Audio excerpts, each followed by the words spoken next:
Welcome to the class. तो आज सबसे पहले हम वोकैबुलरी में अपने 5 नए शब्द देखेंगे। तो इसको आप लोग अपनी कॉपी में लिख लीजिए और उसके बाद इंटरनेट पे या कहीं से भी इसके मतलब ढूंढकर मुझे होमवर्क में भेजिएगा, ठीक है। तो सबसे पहला वर्ड है INK, इंक। ये जो सबसे पहले है ये आई है, ठीक है, INK, इंक। दूसरा शब्द है ERASER, इरेजर। तीसरा शब्द है LETTER, लेटर।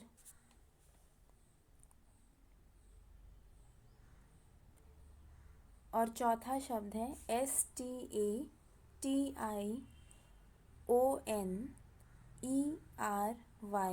स्टेशनरी। इन शब्दों का आपको स्पेलिंग भी याद करना है, मतलब भी, और ये कैसे बोला जा रहा है ये भी आपको आना चाहिए, ठीक है। आखिरी शब्द पे चलते हैं।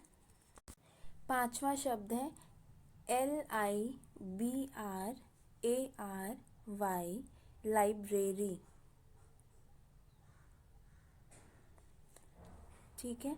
तो हमने 5 शब्द देख लिए हैं। अब हम आगे अपना एक पुराना नियम है उसको हम फिर से रिवाइज करेंगे, ठीक है। और कल हम उसका फिर आप लोगों से टेस्ट लेंगे। तो हमारा जो रूल 8 था, मतलब नियम 8 था, वो क्या था? जब कर्ता की आदत प्रकट हो, कर्ता मतलब जो काम कर रहा है, जब उसकी कोई पुरानी आदत, पुरानी नहीं मतलब जो आदत उसकी पहले रह चुकी है, अभी है कि नहीं है इसके बारे में हम बात नहीं कर रहे हैं, पर अगर उसकी आदत पहले कोई रह चुकी है उसके बारे में अगर हमें बताना है तो हम इंग्लिश में कैसे लिखेंगे, इस नियम में हमने सीखा था, ठीक है। तो आज फिर से हम लोग इसको रिवाइज करेंगे। यहाँ पर पहले की आदत के बारे में बात हो रही है, ठीक है। कोई ऐसी आदत जो जो समय बीत गया उस समय में थी, उसके बारे में अगर हम बात कर रहे हैं तो नियम हम ये वाला लगाएंगे।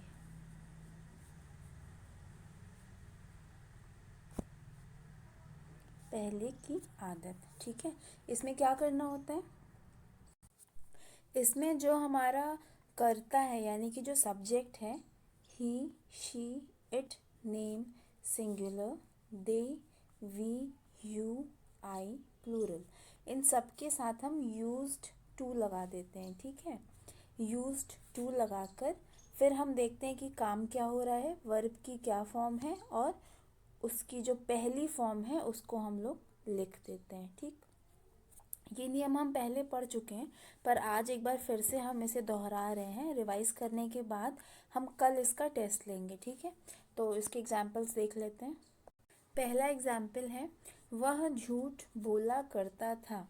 तो इसमें कोई पहले की आदत के बारे में बताया जा रहा है कि पहले वो बहुत, अभी वो झूठ बोलता है कि नहीं ये हमें नहीं पता है, लेकिन पहले वो बहुत झूठ बोला करता था।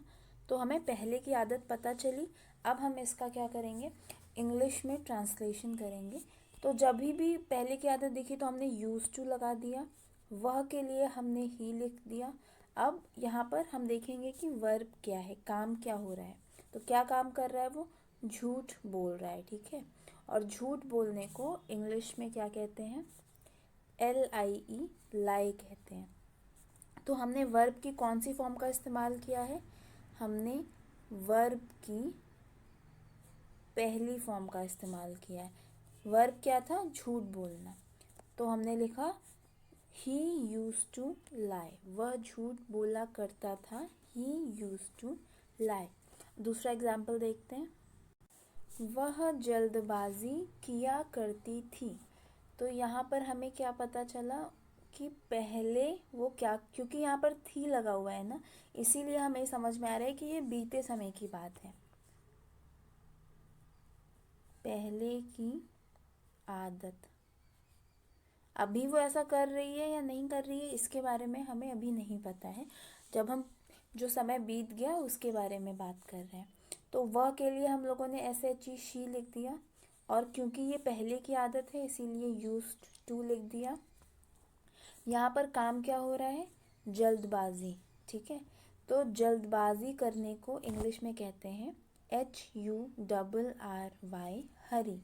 तो हमने यहाँ पर वर्ब की पहली फॉर्म में हरी लिख दिया। वह जल्दबाजी किया करती थी, she used to hurry. Okay, आगे बढ़ते हैं। वह सिकुड़ जाया करता था। इसमें किसी चीज़ के बारे में बात कर रहे हैं, ठीक है। कोई ऐसी चीज़, या कपड़ा हो या लकड़ी हो, कोई भी ऐसी चीज़ जिसमें जान नहीं है, इसीलिए हमने वह के लिए IT इट का प्रयोग किया है। यहाँ पर भी हम पहले के बारे में बात कर रहे हैं, अभी नहीं, वो अभी क्या करता है इसके बारे में बात नहीं हो रही है।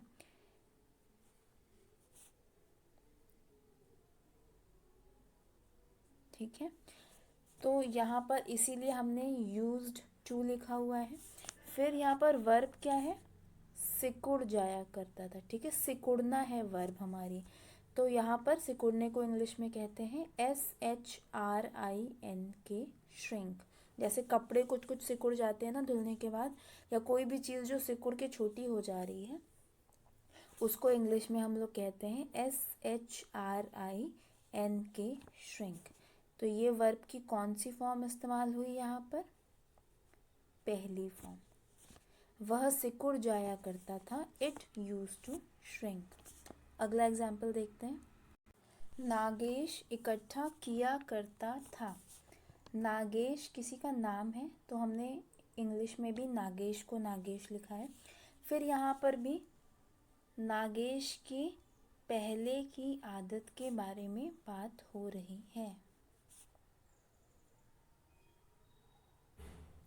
ठीक। तो इसीलिए हमने यहाँ पर यूज्ड टू लिख दिया। फिर वो क्या काम कर रहा है, अभी वर्ब क्या है, इकट्ठा कर रहा है, ठीक है। तो इकट्ठा करने को इंग्लिश में कहते हैं कलेक्ट, COLLECT, कलेक्ट। गैदर भी बोलते हैं और कलेक्ट भी बोलते हैं, दोनों चीज़ें हो सकती हैं। हमने यहाँ पर कलेक्ट लिखा है। तो वर्ब की कौन सी फॉर्म है,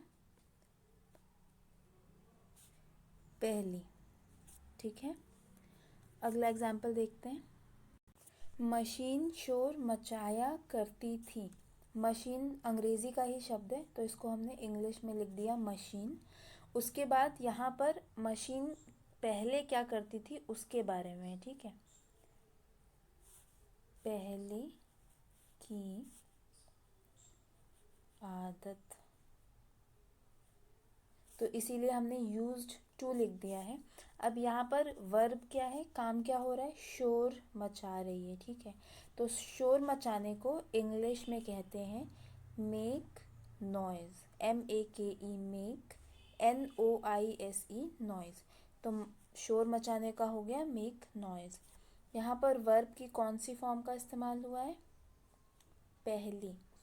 मशीन शोर मचाया करती थी, machine use to make noise. यहाँ पर हम एक मशीन के बारे में बात कर रहे हैं, इसीलिए हमने देखे यहाँ पर S नहीं लगाया है, ठीक है। सिर्फ एक मशीन है, तो उसका स्पेलिंग है MACHINE। दूसरा एग्जाम्पल देखते हैं। वे जवाब दिया करते थे है, इसका मतलब ये कोई पहले की आदत के बारे में बात हो रही है। पहले वो क्या किया करते थे इस बारे में बताया गया है, ठीक। वे की इंग्लिश क्या होती है, THEY, दे, ये हम लोग सीख चुके हैं। फिर यहाँ पर काम क्या हो रहा है, क्रिया क्या है, जवाब दे रहा है, ठीक है। तो जवाब देने को इंग्लिश में कहते हैं ANSWER, आंसर। क्योंकि पहले की आदत की बात हो रही थी, इसीलिए हमने यहाँ पर यूज्ड टू लिख दिया था। अब यहाँ पर हम देख लेंगे कि वर्ब की कौन सी फॉर्म का इस्तेमाल हुआ है। तो यहाँ वर्ब की पहली फॉर्म का इस्तेमाल हुआ है, ठीक है। उसके बाद एक बार फिर से पूरा देख लेते हैं। वे जवाब दिया करते थे, दे यूज टू आंसर। जब भी पहले की आदत के बारे में बात हो रही होगी, वहाँ पर हम क्या लगाएंगे, यूज्ड टू लगाएंगे, ठीक है। आगे देखते हैं। हम छिप जाया करते थे, यहाँ पर भी पहले की आदत के बारे में बात हो रही है।